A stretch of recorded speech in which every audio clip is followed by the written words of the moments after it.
Good afternoon, guys. Today is the 2nd of April and Easter's just passed us. And what I wanted to do was just do a quick sort of tour of the vegetable garden and the allotment and sort of see how it compares to what we saw in March to what we saw now. So yeah, let's get into it. So I thought I'd quickly start the tour here at the blueberry bush, and this might not look like much, but I'll do a close-up and you can just see the small sort of flower buds are just forming, and they've got this really nice pink color which will then turn into their sort of white bell-shaped flower of the of the blueberry. But yeah, really nice plant, really growing really healthy. So yeah, sticking with the soft fruit, I've got the plum tree here, and what's brilliant is I've got the first sort of flowers forming, which not only tells me I did plant the tree correctly and it's not died over the winter, but also it's a great sign of, the sort of potential harvest to come. But yeah, really happy so far. Now on to vegetables, and I thought I'd start with the hoop house bed first, which has still the remnants of last year's vegetables. So to start off, I'd like to talk about this plant here in front of me, which is my dwarf curly kale from last summer, which is overwintered and is now starting to put up some shoots. And I'll get you some close-ups of those. Now, these shoots you can actually eat, a bit like a sort of tender stem broccoli, lightly sort of boiled to just soften it. And yeah, supposedly really nice. But what I'm going to do here is I'm going to leave it to flower, a beautiful yellow flower, I believe, which will be great for sort of pollinators and give this sort of area a bit of color other than just green. Now, the rest of this bed is a bit of a mixed bag, and I'm going to start from sort of worse and hopefully get better. Now, down here are a couple of very slug-eaten beetroot plants, but what the problem is all these leaves here that I need to clear. These leaves basically will encourage sort of slugs to hide. So if you've got a raised bed at home with maybe a small pile of leaves next to it, you will notice a lot more slug sort of pest pressure than you would otherwise. So either remove those or just try not to plant too close to them. As we move across, there's a little bit less slug damage on some of these, but still pretty badly eaten. And it's not until I get about 3 foot away from the bed where I've got pretty much virtually untouched beetroot. Now, going off over this way is all the radishes. Now, the radishes, if you're a first-time grower, I would suggest growing radishes, not because they're particularly the most exciting vegetable or anything, but they're just so easy to grow and you get such great rewards for them. And they're very, once they get going as well, they're pretty much indestructible. So radishes. Now here, these sort of very nice red leaves are my home saved seed Lola Rosa lettuces, which I'm really happy with, and they're sort of nicely just plugging away, and they'll sort of explode into growth once sort of April, May sort of gets underway. Over here is the Swiss chard, which is I harvested it in March, like 4 weeks ago, and this could do with another picking. There is absolutely loads of growth. No sign of flowering yet, which is good. So yeah, that can keep on going. I've got a couple little bunches of spring onions here, just doing their thing, quite young. And yeah, that's pretty much all we've really got going on in this bed. But well planted up, and this is all sort of spring planting. So this is kind of even the chard and things will be removed, but once all the radishes are done and the lettuce is done and things, this will then be planted up with a sort of probably more sort of autumn winter harvest. So something to think about is succession planting. Next is the broad beans, which are doing quite well. They're just sort of plugging away. With these, I obviously sowed them in January, planted them out in February, but then they kind of sit here over all of March, not really doing anything. And even now, 2nd of April, still not a lot of change. But I guarantee between this video, the April tour, and the May tour, which will be around about the 1st of May, these will have put on a foot of growth. These will have jumped up, and it'll be quite a jungle probably. But that's just the sort of way of broad beans. Once they get underway, once they get their roots in the ground, they sort of jet off and become these sort of monsters. The variety here is Aguiladus, which is the sort of more hardier variety, and it's not a dwarfing variety. This is a fully fledged broad bean, so I could expect maybe 4 foot, maybe 3-4 foot sort of tall. So they will need a little bit of support, and I'll sort of get onto that. But I am making a video on from sort of seed to harvest on these broad beans. So there's gonna be a whole video on, you know, how to grow broad beans for if you're interested in doing it maybe next year or later on in this year. So this bed here, a bit like the hoop house bed, is also fully planted up with spring plantings, but there's a few things that aren't going that well, which I'm just going to talk about. So here in front of me, I've got my red barren onions, which I sowed in January. And again, I think I moved them out at the sort of end of February, beginning of March, and planted them in. And a lot of them seem to have got their roots in, and I can see new growth and things. But I had this bird netting on over them, just sort of, you know, quite sort of level with the plant, just to sort of deter birds. But I can see from the tops of the onions, the birds were still biting in them and pulling at them. So the bird netting's not really done the job that I hoped it would. So I decided to take it off now, and mainly because I also need to use the bird netting somewhere else on the allotment. But yeah, it's just not a massive success. Now over here, I have got some successes. So next to all these onions, I have got some spring onions, some rocket, and then I have got some lettuces. I've got the green one, which is a cos lettuce, red one, which is the Lola Rosa, and then I've kind of repeated this pattern. So rather than just doing rows of things, if I zoom out a bit, you can kind of see I've kind of staggered things. And I think not only will this give a bit more of like an aesthetically sort of pleasing look, but also might help deter pests. Now, one thing, you know, you may notice over in this corner here is the battlefield of nasturtiums. I had a nasturtium plant here last summer, and I've been pulling out nasturtiums like endlessly. And I have now taken a load of sort of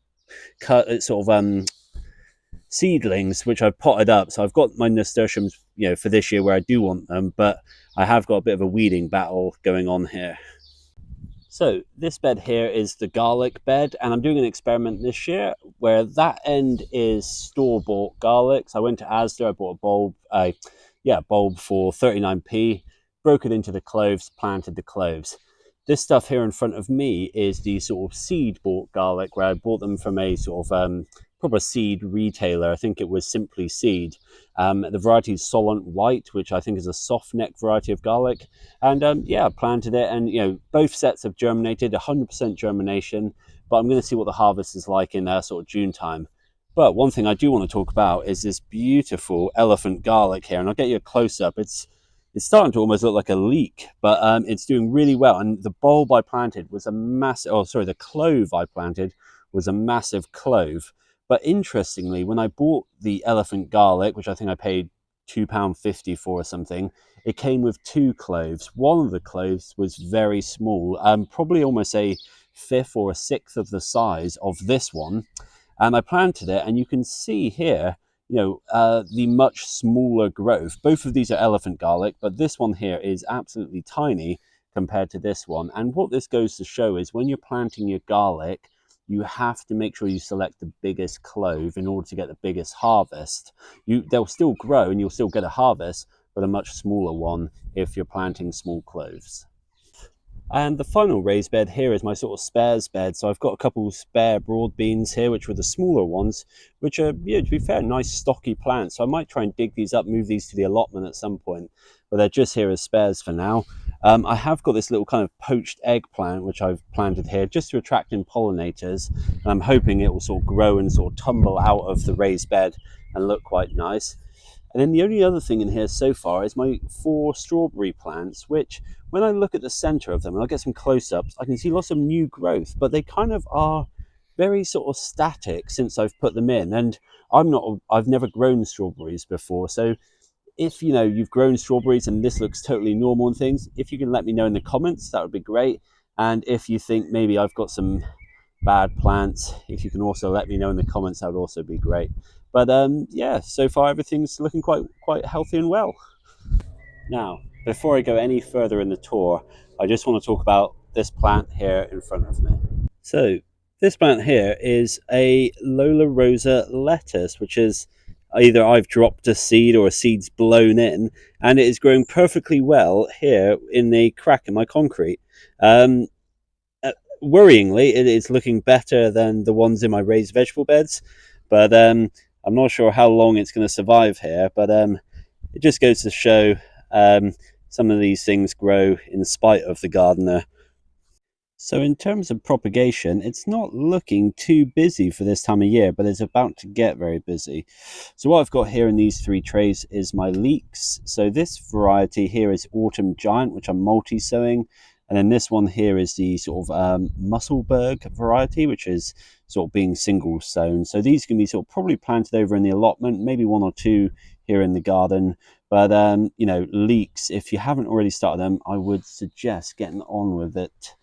Now, I've got a couple herbs, but I've had a bit of a problem in my plastic greenhouse, a bit of a slug, endemic. So here was my thyme seedlings, and I've literally only got like 2 plants left, maybe, and I can still see the slime trail all over it. So I think with these, I'm probably going to move them out of the greenhouse and put them on the side somewhere. I've then got here some sort of coriander, and then I've got over here some dill, which is doing well. And then behind it, I've got the sort of nasturtiums, which I've saved from the vegetable bed. Eat more than enough sort of nasturtiums that I want this year. But, you know, good to sort of have 3 plants to make use of. In terms of my little cutting area, I've got my softwood blueberry cutting, which is only one of them seems to have taken, but he's doing okay. He's got some buds, which my camera is not focusing on. See if I can get it focused. Almost. There we go. And then over here, I've got my hardwood cuttings, which are all doing super well, which is, you know, really exciting. And then I've got the raspberry cuttings I took from the allotment, which are doing okay. I've got to make sure I keep them watered. And then finally, I've got my walnut tree, which, to be fair, isn't doing much so far. These buds aren't opening or up or anything, so be interesting to see if it comes back to life this year. But yeah, that was a walnut tree that I'm growing from a walnut that a squirrel planted within a one of my vegetable beds. So here at the allotment, this is the only bed that's fully planted up, and it's all these sort of spring plantings. So I got rocket, lettuce, radishes, spinach, and golden beetroot. And everything's doing really well. I'm really surprised by this because growing in a new space, I was very worried about, I don't know, things getting trampled on, you know, just maybe weeds growing up through the cardboard. I was really worried, but this bed here seems to be doing really well. However, very quickly, I will show you some of the other beds where things aren't going as well. So this bed here, I've got 3 things going wrong with it.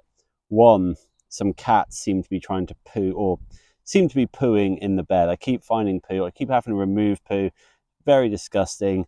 Not too sure what I'm going to do about it, but I'm hoping eventually, once it's all planted up, the cats will be like, you know, it's not just a litter box. Second thing is birds. Birds are like rifling through the wood chip paths for bugs and things, and they basically flick it all onto the bed. So I'm constantly having to sort of sweep off the wood chip, but I'm hoping, you know, as it settles down, as it all gets trampled, it won't be such a sort of movable material. It'll be much more sort of compacted and compressed. So that should be fine. But the third thing is, and you'll probably notice, and I'll do some close-ups, some sort of patches in the soil, things that aren't very even, and it's just something is very sort of viciously growing up through the cardboard, puncturing through the cardboard and coming up. And it's not a big deal at the minute because I've not planted very much in here. The only thing I have planted is some carrots, and I'll do a quick close-up of those. But, you know, obviously if it keeps punching up, it's going to be, you know, and I'm having to pull out what's punching up, I'm going to be disturbing the seedlings as well, which is going to be an issue. And finally, just before I end this video, on the allotment plot, I'm quite fortunate because I've got a few sort of apple trees behind this shrub of bushes that I've got to take down. But what I'll just show you here is these beautiful flower buds of this, I think it's an apple tree, but time will tell for sure. But yeah, very nice. So there you go, guys. That is the April tour. As you can see, there's some things that aren't going too well, but there's lots of things that are going well, and that's gardening in a nutshell. And there's going to be lots more successes and failures to come. So if you like this video, do like and subscribe, and I'll be doing one of these every month sort of going forward. And yeah, thank you for watching. See you all soon for more videos.